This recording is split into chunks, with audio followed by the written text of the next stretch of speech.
Hey everyone, this is Exploring Fiction, and welcome back to another video.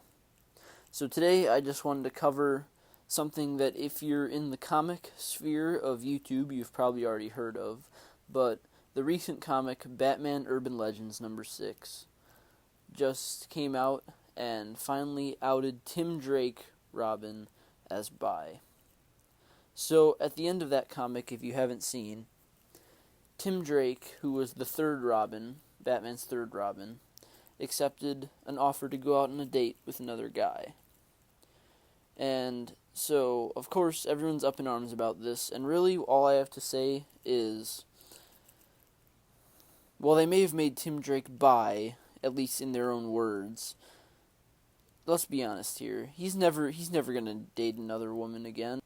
At least while the people who are in charge of the big two comics companies now are still in charge down the line. Now that Tim Drake has come out as being able to go both ways, he's always going to be dating guys. He's never going to go back to being into girls like he was with Stephanie Brown on and off in the comics. No. Now that they've finally made him bi, in their own words, that just really means he's gay. Let's be real about this here. That just means he's gay. As long as these SJW woke writers are in charge, Tim Drake is only going to be dating men. And you know what? I understand why people are up in arms about this. This one, I've seen a lot of people saying that this has hit hard for them because Tim Drake was the Robin they grew up on. Now, for me, I started really getting into comics when Damian Wayne was already Robin, but I can understand that if you got into comics when Tim Drake was the prominent Robin, why you would be so upset about this. Because, of course, I've said it once, I'll say it a million more times. If you're going to do this to a character, just make a new character. And the whole thing is, if you're going to make a new character who's bi or gay, just don't make that the entire focus of their character. There are so many things. I mean, think about it. You're making a superhero comic.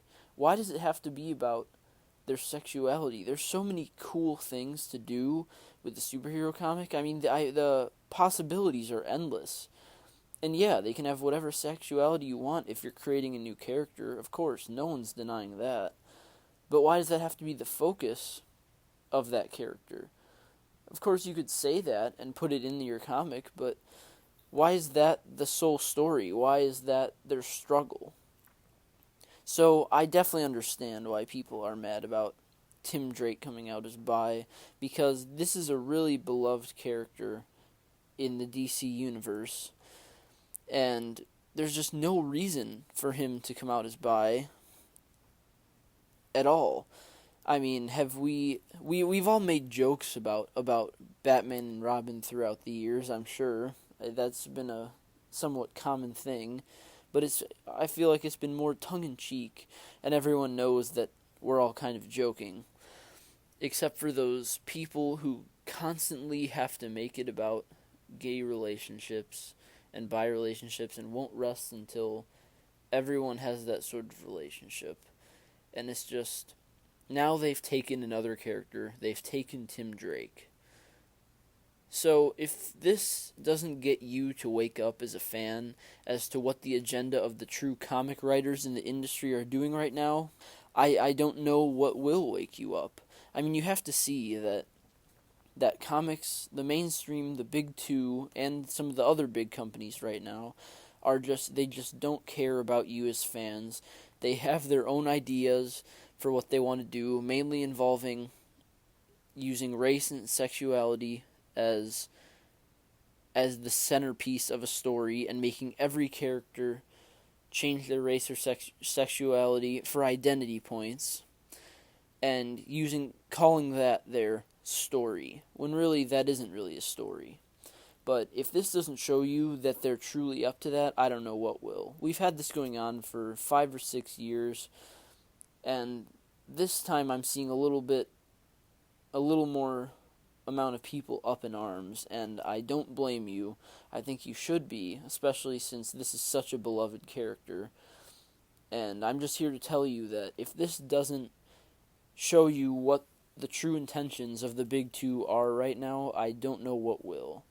So you need to move on, find I know it will be hard. DC and Marvel Comics play a big part in people's hearts, especially the hardcore fans who've been here since before comic book properties were mainstream. But you need to understand that these people have taken over the comic industry, and as of right now, you need to just move on, and more importantly than not giving them your money, don't give them your attention. So don't even pay attention to the stupid stuff they do in the comics.